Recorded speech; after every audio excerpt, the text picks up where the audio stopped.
The Iraqis call him a national hero, but the Bible reveals him as a madman. Who was the legendary king of Babylon, Nebuchadnezzar? A legend and a mystery rolled into one in Babylon Mystery.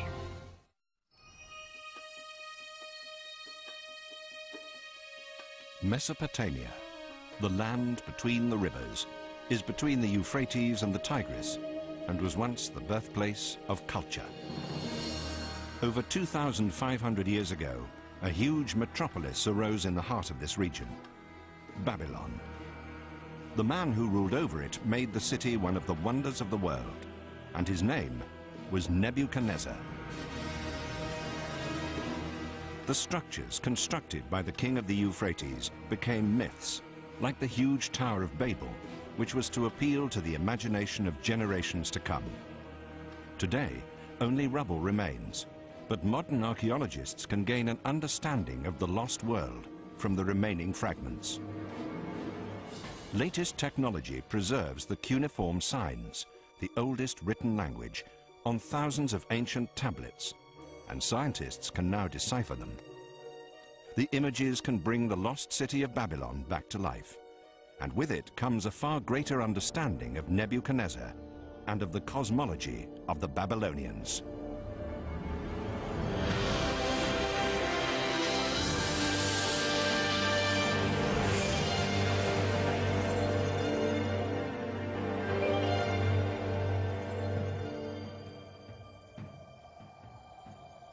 The rediscovery of Nebuchadnezzar's world began 100 years ago in Lebanon.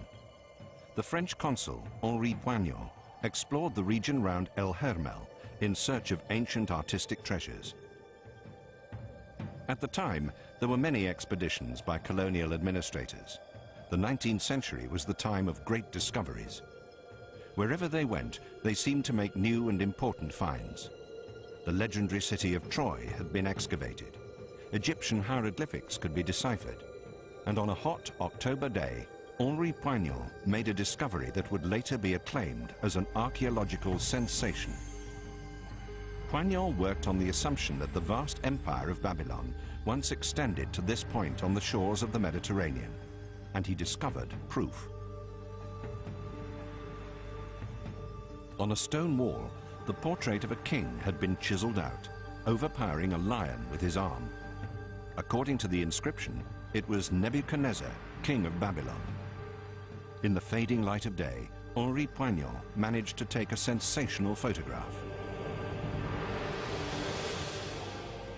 This is the earliest depiction of Nebuchadnezzar that has been found. The weathered relief in stone unites ancient myths and legends.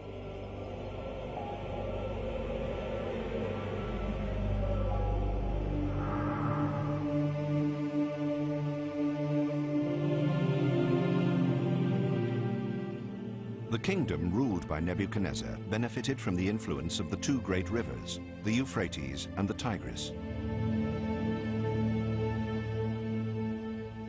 As long ago as 2,500 years before Nebuchadnezzar, works of art were created that bear witness to the cultural achievements of the period and convey a curious picture of the people of that age.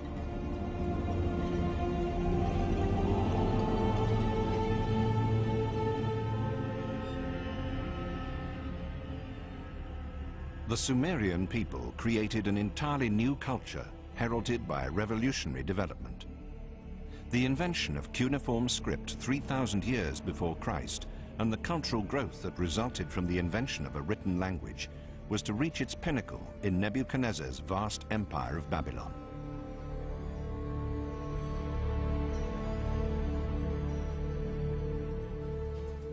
The new technology spread from ancient Uruk to the whole of Mesopotamia, extending far to the north.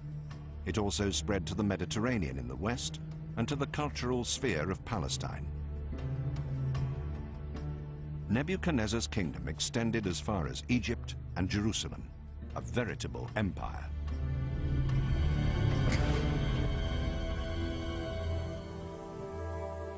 Jerusalem, the holy city of David, and ancestral home of all Jews. But 2,600 years ago, it was not the sprawling metropolis that it is today. Protected by the city walls, no more than a few thousand Jews inhabited the small area around the Temple Mount. Nebuchadnezzar was able to breach the stone circle and leveled the holy city. An ancient relief depicts the battle. The Babylonians scaled the walls of the city with the help of fortified towers. The defenders could not match the superior military technology. The invaders had metal armor, stone catapults, and carefully planned strategies. The well-thought-out plans were highly effective, along with the devastating waves of arrows fired by thousands of archers. Nebuchadnezzar used his military might to good effect. Thousands of enemies were mown down, while the survivors were taken to Babylon as prisoners of war. For the Jews, it was a terrible catastrophe, the wrath of God, and Babylon was seen as the hated site of exile, with Babel known as the hotbed of vice.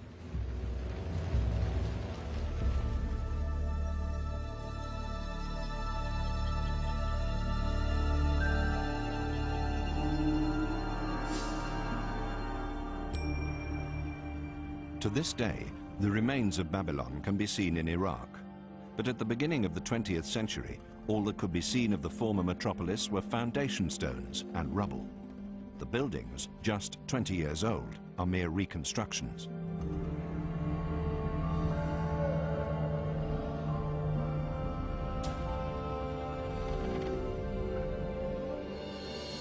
But these imaginative edifices do provide some concept of the splendor and glory of an ancient city that was home to 1 million inhabitants.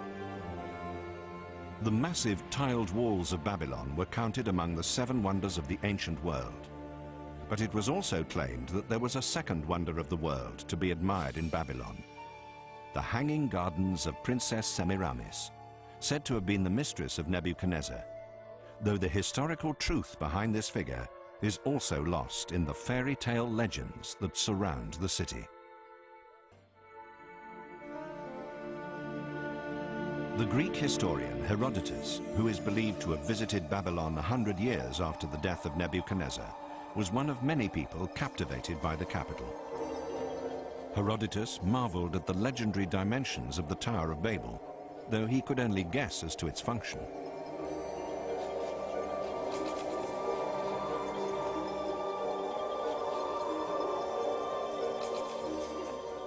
As he tried to describe the sights, he let his imagination run wild as he enthused about the city with streets 16 meters wide, walls 25 meters thick, and an urban area that stretched for 96 kilometers.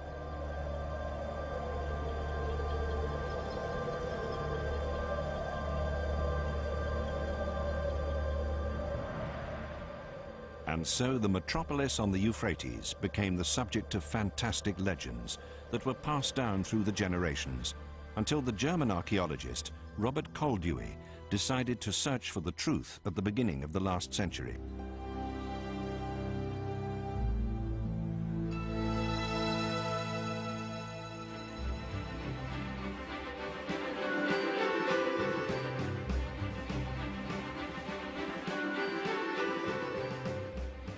When Koldewey reached the presumed site of the ancient city of Babylon, all that could be seen were piles of rubble covered by the drifting desert sands.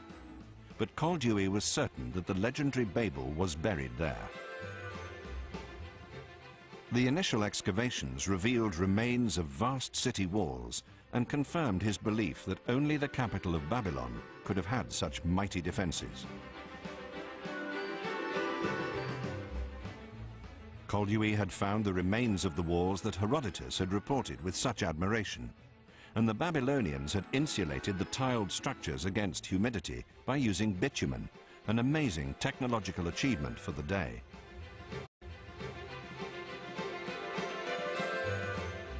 Koldewey was obsessed with the idea of excavating the whole of the legendary city. For 18 years, even during the First World War, he excavated the site almost without interruption. Today, his followers still work with shovels and spades. The excavations that began in Iraq 100 years ago have taken them on an archaeological journey back through time to the empire of Babylon.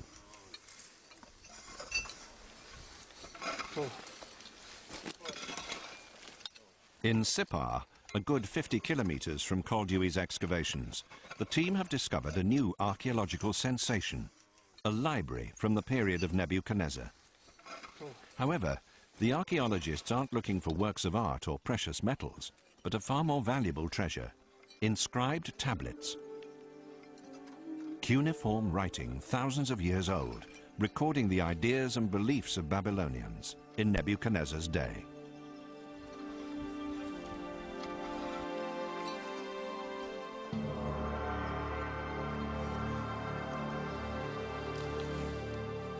The archaeologists have been able to unearth over 300 clay tablets, valuable texts describing rites and customs, myths and politics. The library of Sippar is literally a treasure trove of knowledge. But first, the knowledge has to be decoded. Deciphering text like this is a race against time, as experts on cuneiform script, like Professor Sommerfeld at the Museum of Baghdad, watch the ancient clay tablets decay before their eyes. Though the clay tablets are far less susceptible to the ravages of time than parchment, as soon as they are unearthed, changes in temperature and humidity often cause the clay to crumble in a relatively short period of time. And then the accounts of life in Babylon turn to dust. The inscriptions provide detailed accounts of life in the Babylon Empire. Within the finds is a record of an event that plunged the people into fear and terror over 2,500 years ago, an eclipse of the moon.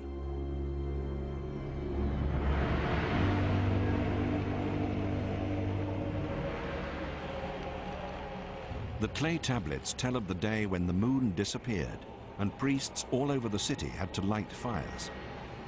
People quickly gathered in the streets and used their clothes to shield themselves from the sight as prayers and hymns filled the entire city.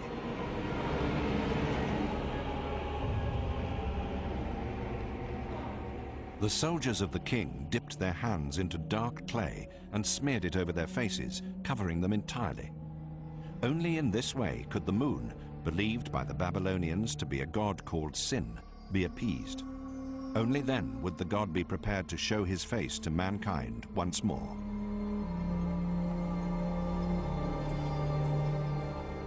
At this small museum in Iraq, Professor Walter Sommerfeld and his colleagues study the collection of clay tablets, which are full of sensational discoveries. The weathered inscriptions are true treasures of archaeological exploration as they shed light on the lost civilization of ancient Babylon. These people, the Sumerians, Babylonians and Assyrians, were compulsive writers. They kept records of everything that could possibly be preserved in text, letters, accounts of everyday life, and also the entire body of scientific knowledge available at the time. Literature, mythology, astrology, everything we know about them has come down to us by means of clay tablets, and so far we've found about 1 million of them. We estimate that in the region around Iraq, there could be 100 million more buried in the ground, and only a small proportion of the texts we've found so far, about 25%, have been deciphered. With so many clay tablets holding so much information, it's hardly surprising that archaeologists are eager to preserve the legacy of Nebuchadnezzar with the aid of the latest technology.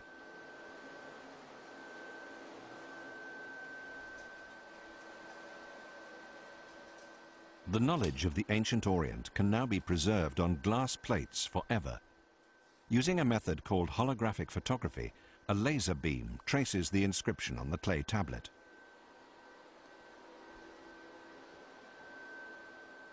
A system of mirrors allows the image to be reproduced on a photographic plate and fixed by using a special developing process.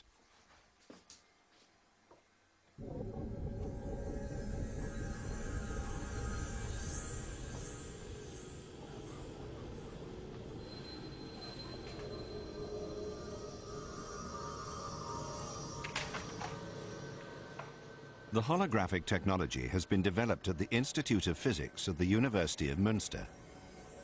The clay tablets appear on the photographic plate in 3 dimensions, so that experts can study the spatial characteristics of the cuneiform script, a vital factor when deciphering the text.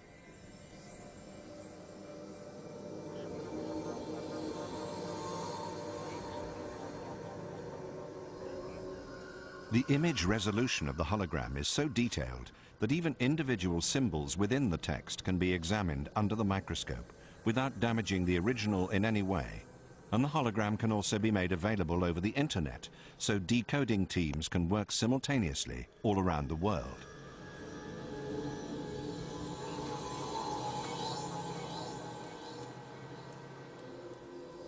The tablets with cuneiform script tell age-old stories, and now the wisdom of ancient Babylon can be presented on computer screens today.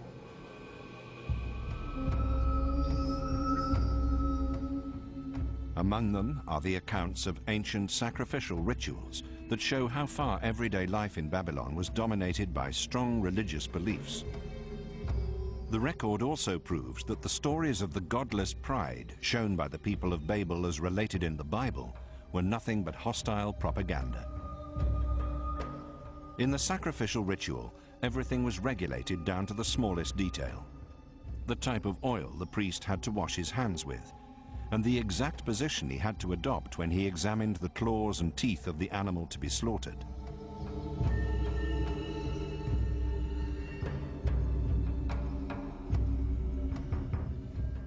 The high priest had to place a chain made of red wool and colored stones around his neck when the moon rose.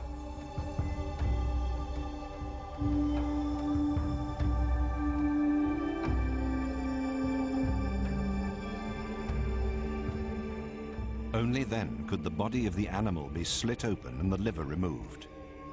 The condition of the organ indicated whether good times or bad were in store for the empire and the king. They believed that their entire future depended on how the animal's liver was interpreted. It was a divine sign.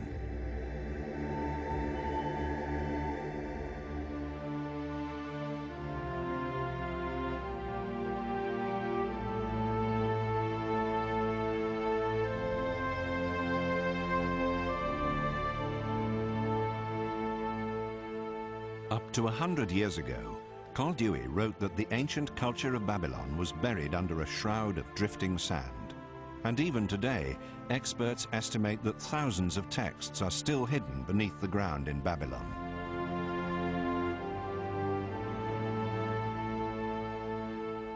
Crowley wrote, "The ruins remind me of the prophet's curse in the Bible, and never more shall Babylon be inhabited, and nobody shall live there again."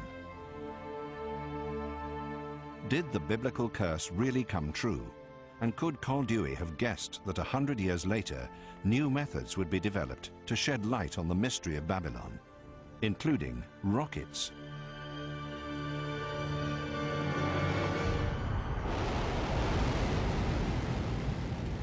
The Russian Soyuz carried a surveillance satellite into outer space. In the days of the Cold War, the technology was employed to spy out enemy territory using photographs from space.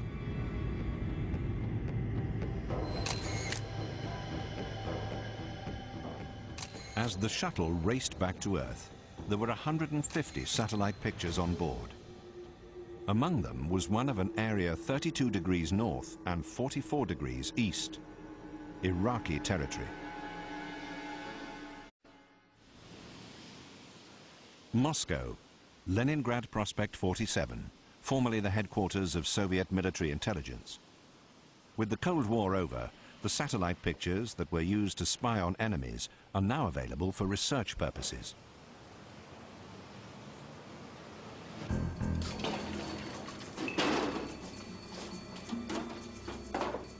The former espionage photographs from outer space are of enormous importance to aerial archaeology. An expert can learn valuable information from these bird's-eye views. The outlines of structures that have long collapsed and are buried deep underground may appear in aerial shots as variations in vegetation and color.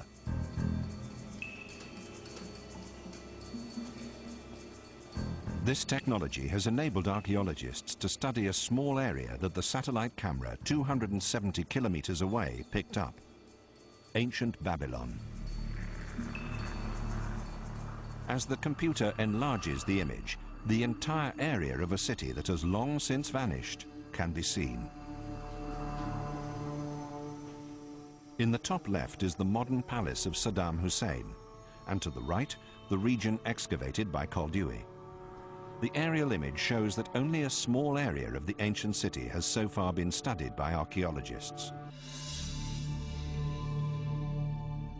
In fact, Nebuchadnezzar's city extended much further, as this satellite photograph shows. It was over 60 times larger than the reconstruction that can be seen today.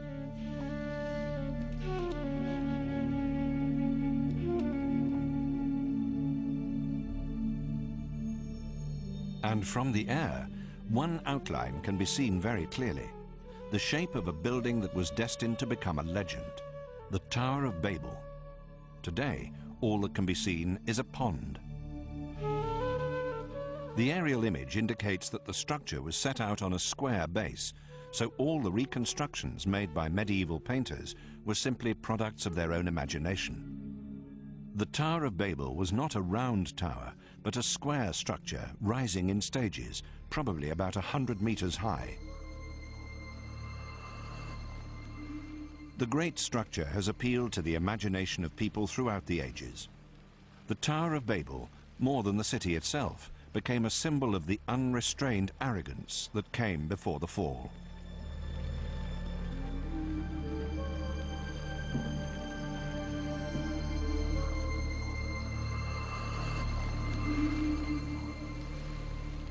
Herodotus, the father of historical writing, may well have seen the Tower of Babel when half of it still remained, even though the decline of the city began almost as soon as Nebuchadnezzar's son succeeded him. At least in his mind's eye, Herodotus would have been able to picture the magnificent scene as the royal procession began to climb the tower, climbing to the blue temple at the summit, the temple of Marduk, god of the city.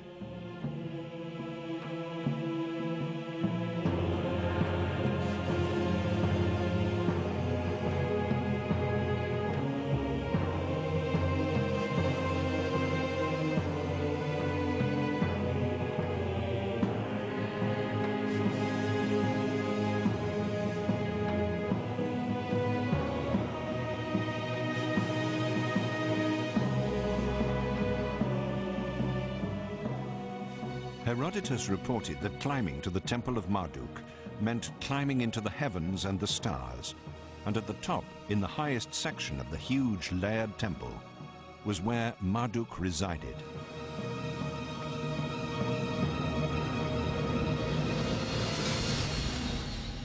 Herodotus let his imagination run away with him and wrote that on a golden bed lies a Babylonian virgin, the consort of the god, and from time to time the god himself appears. Marduk, the divine ruler, the great god of Babylon, the god who knows everything, who sees everything.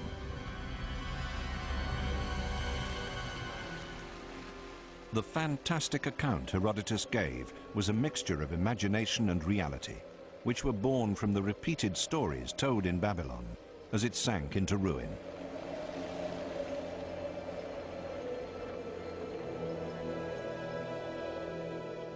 Little remains of the Babylonian temple towers today. They're just rubble. But in Borsippa, which can be seen from Babylon, the giant ruins of another tower reach up into the sky.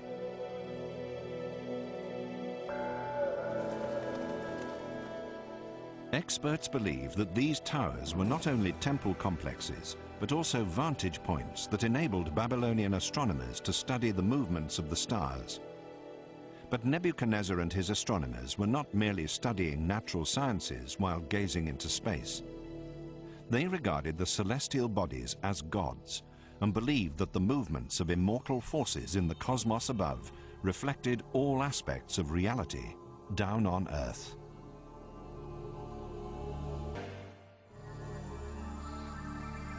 Babylon astronomers in Nebuchadnezzar's day used huge temple complexes as vantage points to study the movements of the stars.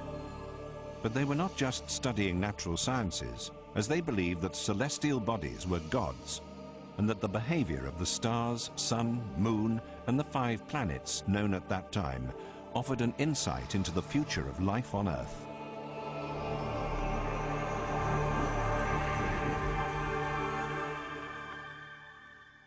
The German Museum in Munich. At the planetarium, the projection system can be programmed to show how the night sky would have appeared in Babylon over 2,500 years ago.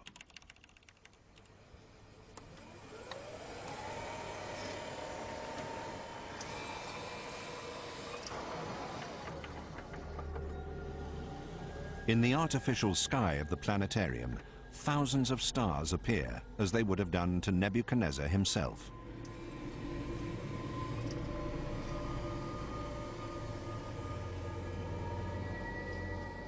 Every evening, for hundreds of years, the Babylonians studied the night sky for signs, for extraordinary occurrences, and for connections.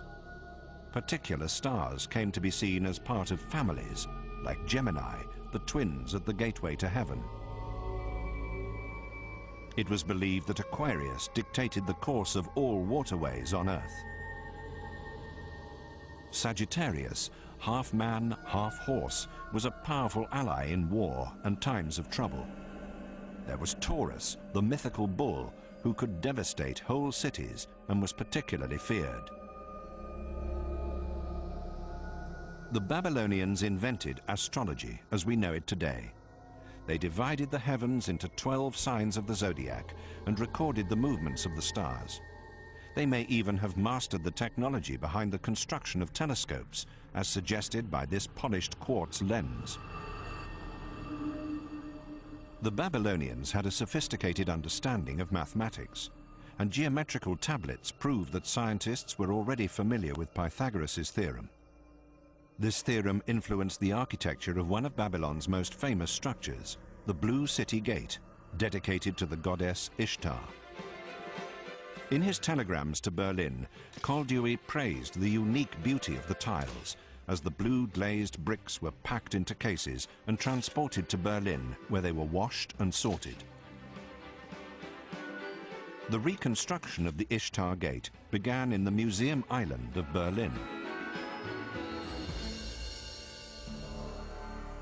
After 2,500 years and a journey of 5,000 kilometers, the great city gate of Nebuchadnezzar was completed, and with it were many depictions of animals in a style that was very typical of Babylonian art.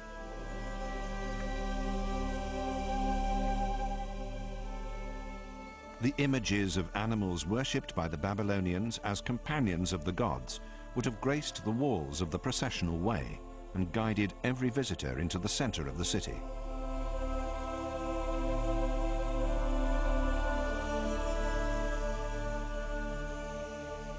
And what an overwhelming impression the fresh blue tiles must have made on those who entered the City of Miracles from the heat of the desert.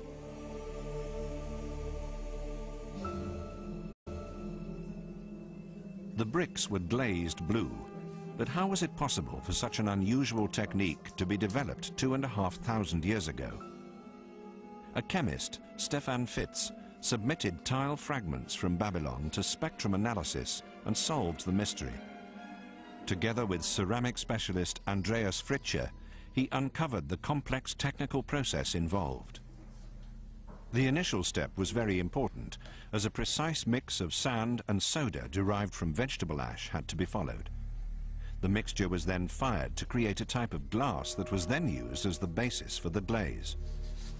Today, a computer-controlled kiln is used to achieve the exact temperature of 950 degrees centigrade that is required. How the Babylonians measured and maintained this constant temperature remains a mystery. The glass was then ground into a fine powder for the next stage of the procedure.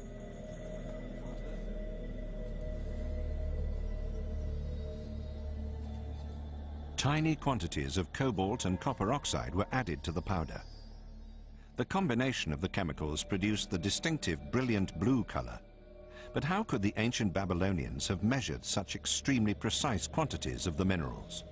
Scientists today can only achieve the desired result by using pharmaceutical scales that are accurate to a milligram.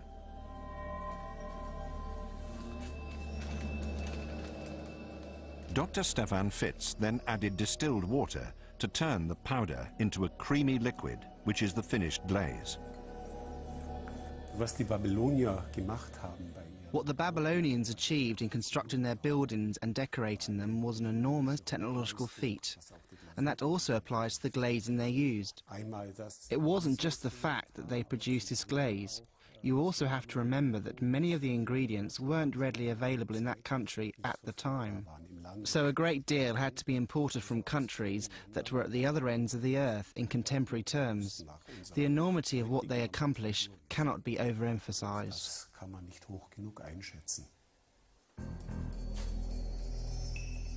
The glaze was then painted onto the brick. Finally, the object was fired again, this time for 12 hours at a constant temperature of over 1,000 degrees centigrade.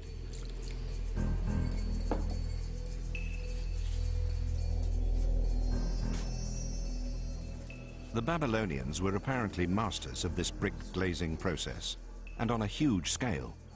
The Ishtar gate alone was clad in over 20,000 outer bricks. This gave it a brilliant blue sheen, a reflection of the sky above.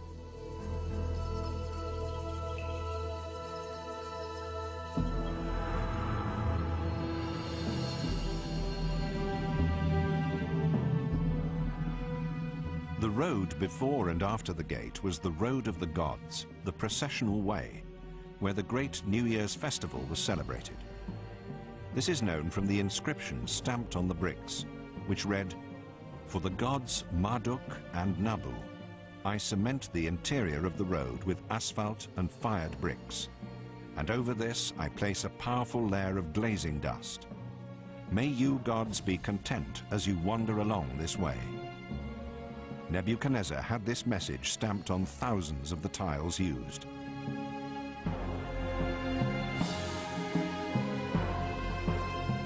The Tower of Babel, the Ishtar Gate, and the processional way were all works of devotion to the gods. They were people's prayers immortalized in stone, and the laying of every foundation stone was also a precise ritual. All the foods that provided nourishment for life, oil, milk, beer, and dates, took on deep religious significance when the king and priests prepared the ground for a building in the sight of the gods.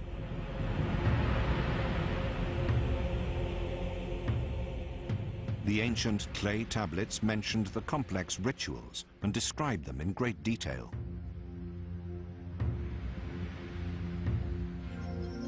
Cream, honey, and beer had to be poured over the first foundation stone as a valuable offering for the gods.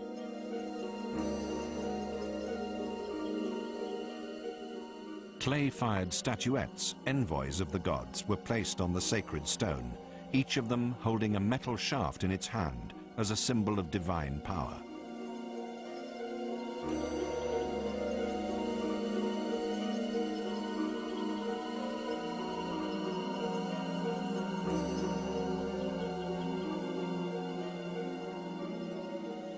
A sacrificial sheep was prepared with its mouth washed out with fragrant juniper extract to encourage the gods to look favorably upon the offering.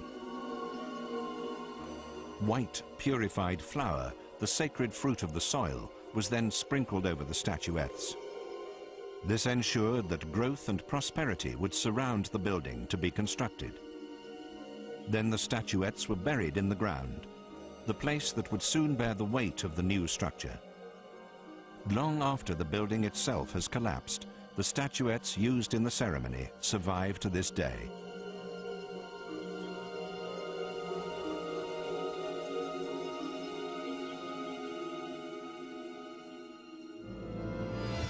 Herodotus also wrote about certain rituals, but the Greek historian apparently failed to understand their significance. Though it was so long ago, the magical culture of Babylon had collapsed in ruins many years before he journeyed to the city.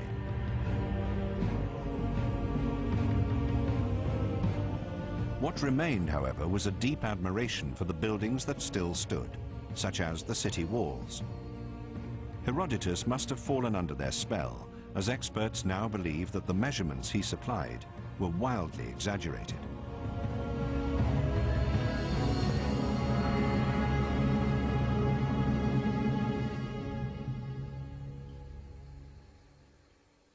Scientists are now adopting new methods to test their theory. In this laboratory, the seventh wonder of the world is recreated, the walls of Babylon, on a scale of 1 to 100. Laser cutters make it possible to punch out holes 1,000 at a time and precisely trace the surface profile of the tiled brick walls connecting them. Never before has Babylon been recreated with the help of such modern technology.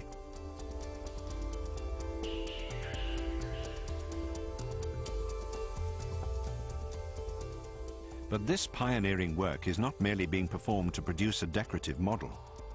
It's an example of experimental archaeology, and the resulting model shows immediately that the data provided by Herodotus were not correct. When the proportions he provided are employed in the construction of the model, the number of battlements, for instance, doesn't match the length of each wall as stated.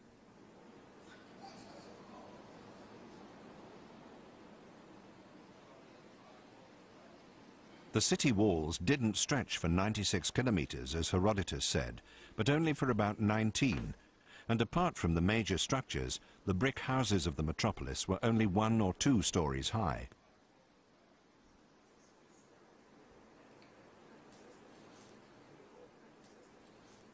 The experiment with the model illustrates that the streets followed a ground plan that cut through the houses almost at right angles. Babylon was constructed as a gigantic fortress. There was a 12-meter-high double wall surrounding the entire urban area. Professor Prommer and model maker Bernd Kammermeier are convinced that with the military technology available at the time, the city would have been invincible. The Babylonians, in their modest houses, would have had a feeling of absolute security and an equally powerful sense of pride in their city.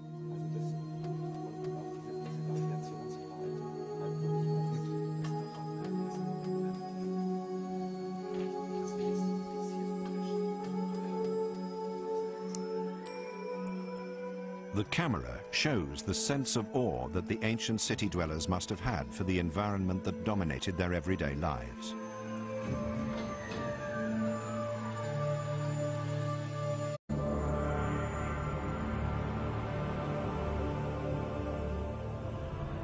"2,500 years ago, there was nothing in the world to compare with this picture. At the time, Rome was still a village of mud huts. Constantinople didn't exist, and it would be over 2,000 years before the first house was constructed in New York. Nebuchadnezzar proudly stated, "That which no former king has done, I have achieved."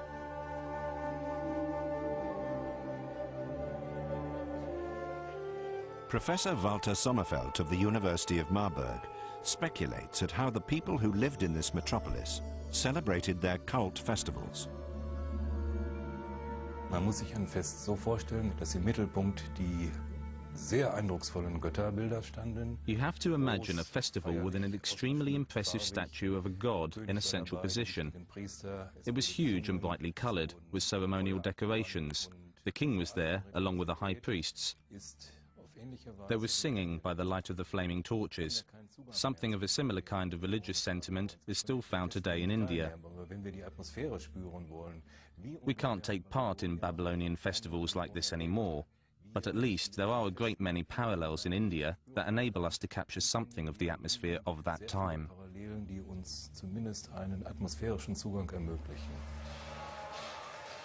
The great processional way in Babylon may have resembled this.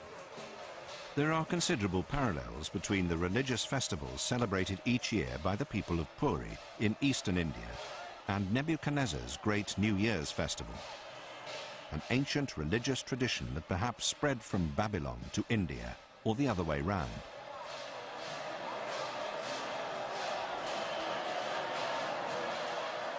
The comparison of the celebrations in India with accounts written on ancient clay tablets is certainly striking. Just as in the New Year festival of ancient Babylon, the ancient statues of the gods are brought out of the temple in Puri, draped with ceremonial decorations and placed on a sacred cart. The king of Puri has been likened to a reincarnation of Nebuchadnezzar. As in Nebuchadnezzar's day, the king has to follow the customs closely, as they're the rules of the gods.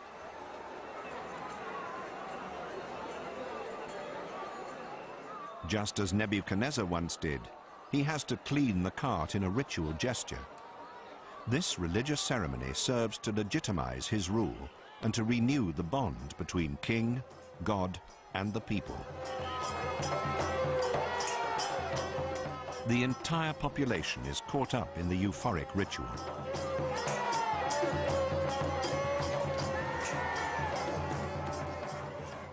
Finally, everyone comes together to pull the statue of the gods through the streets, hauling it along on its massive ropes. Religion here is not an abstract concept, but something that is lived and revered every day.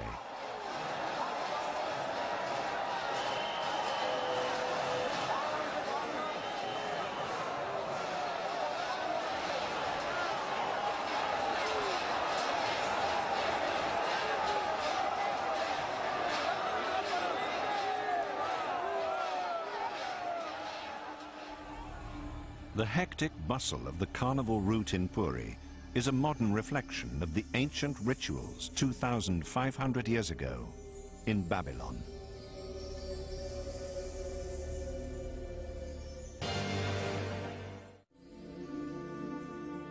The German archaeologist Koldewey excavated part of the ancient city of Babylon in the early 1900s and continued to make new discoveries at the site for the following 18 years.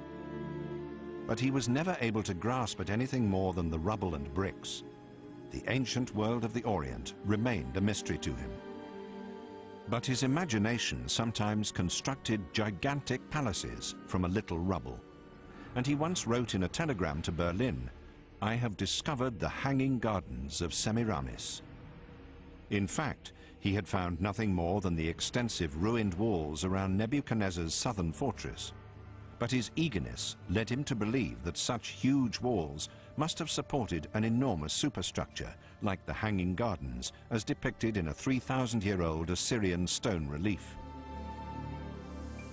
Did the legendary terraced gardens of Semiramis ever exist, or was it just a fantasy created by later generations?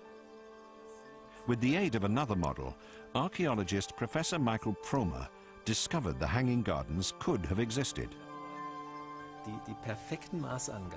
The precise measurements and the carefully thought-out construction indicate that this must have been a real structure.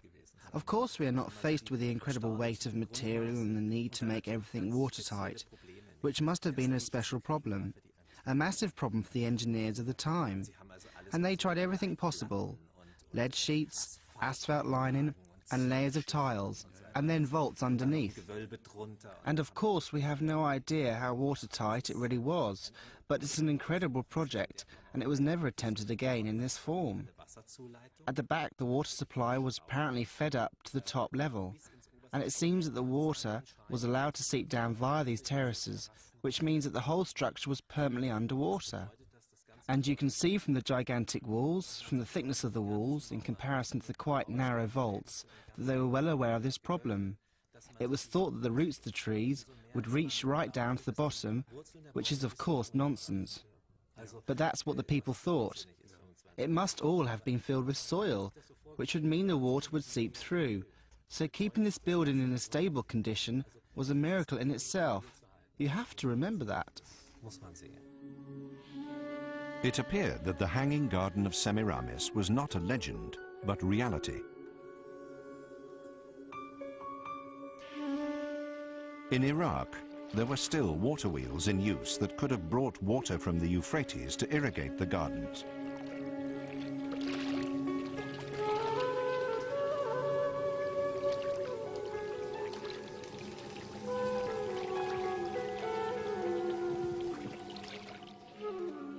A park area of this kind must have been the crowning glory of a city like Babylon. A feature of immense prestige that may well have attracted even more admiration in the blistering heat of the Orient than the Tower of Babel, standing 100 meters high. But the figure of Princess Semiramis, with whom Nebuchadnezzar is said to have fallen in love, does not stand up to historical examination. She was just a legend.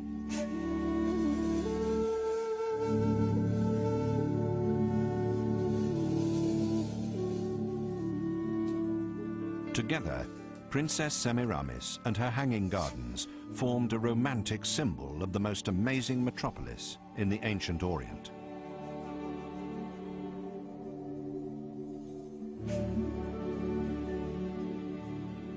Ancient Babylon was a dream city of international fame and the gateway of the gods.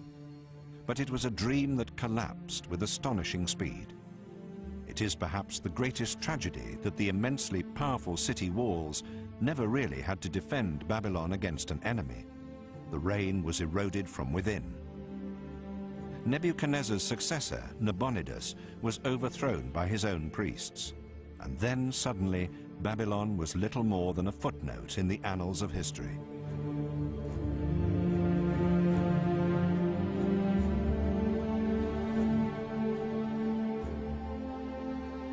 In the end, the Bible seems to have been correct when it made the terrible prophecy, "The city shall be rotten and destroyed for all time, and never more shall Babylon be inhabited, and nobody shall live there again, neither people nor cattle, forevermore."